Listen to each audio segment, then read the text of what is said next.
കയ്യിൽ നിന്ന് കാശ് പോകാൻ വലിയ പാടും വിധിയൊന്നുമില്ല കേട്ടോ. എന്തെങ്കിലും ക്രേസ് കാര്യങ്ങളൊക്കെ മതി. അതിലൊന്നാണ് ഈ കണ്ണാടി. എവിടെ കണ്ടാലും ഉറഞ്ഞാൽ വാങ്ങിച്ച് കൂടെ കൂട്ടും.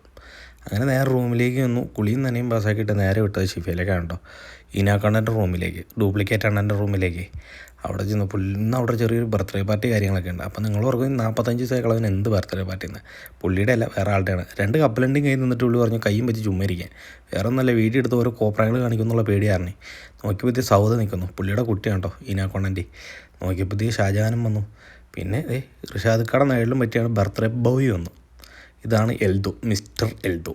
പുള്ളിയുടെയാണ് ബർത്ത്ഡേ. കാണാൻ റിച്ച് ലുക്ക് ഉണ്ടെന്നുള്ളൂ. കഴുത്തി കിടക്കാൻ ഹെഡ്ഫോൺ പൂറ 50 റിയാലിൻ്റെ കേട്ടോ. റിഷാദ് കാക്കാണെങ്കിൽ ആ കേക്ക് മുറിക്കാണ്ട് എന്ത് ചെയ്താലും ഇരിക്കപ്പുറത്തില്ല. നോക്കി ഇന്നപ്പോൾ ജഡംപുള്ളിയും വന്നു കേട്ടോ. സൗദാണെങ്കിൽ പേടിച്ച് ഓടുകയും ചെയ്തു. അങ്ങനെ കേക്കും കാര്യങ്ങളും കട്ടിങ്ങും കാര്യങ്ങളൊക്കെ തുടങ്ങി കേട്ടോ. സൗദിക്ക് തന്നെ ആദ്യം പീസും കൊടുത്തേച്ച് ആ പരിപാടി അങ്ങ് തുടക്കം വെച്ചു. പുറകെ ഷാജഹാനും കൊടുത്തു, ചേട്ടൻപുള്ളിയും കൊടുത്തു. ഞാനാണെങ്കിൽ വീഡിയോ എടുക്കുന്ന തിരക്കിൽ വരുന്നു. ആ ഒരു ഗ്യാപ്പിലാണെങ്കിൽ ബർത്ത്ഡേ ബോയ്ക്ക് ഒരു ഗിഫ്റ്റും കിട്ടിയായിരുന്നു കേട്ടോ. വേറെ നല്ല ഈനാക്കൊണ്ടും വാങ്ങിച്ചു കൊടുത്ത ടീഷർട്ടാണ്. ഇതാണ് കേട്ടോ ആ ടീഷർട്ട്.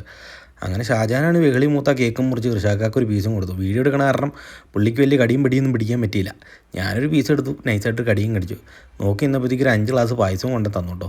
അതിൽ ആർത്തി മൂത്തത് ബർത്ത്ഡേ ബോയ് എടുത്ത് കുടിച്ചത് വായും പുള്ളിന്നും പറഞ്ഞുകൊണ്ട് അവിടെ ഉണ്ട്. എല്ലാ പരിപാടികളും കഴിഞ്ഞു. ഷാജഹാൻ പതുക്കെ അവിടെ നിന്ന് വലിഞ്ഞു. എൻ്റെ ബർത്ത്ഡേ കേക്ക് കൊടുക്കാൻ തന്നെ കലിപ്പാണ് ഉണ്ടായി കാണുന്നത്. അപ്പോൾ ഞങ്ങളുടെ പരിപാടികളെല്ലാം കഴിഞ്ഞ് ചേട്ടൻപള്ളി അവിടെ നിന്ന് പോവുകയും ചെയ്തു. അപ്പോൾ ഇന്നത്രേ ഉള്ളൂ. മസ്സ.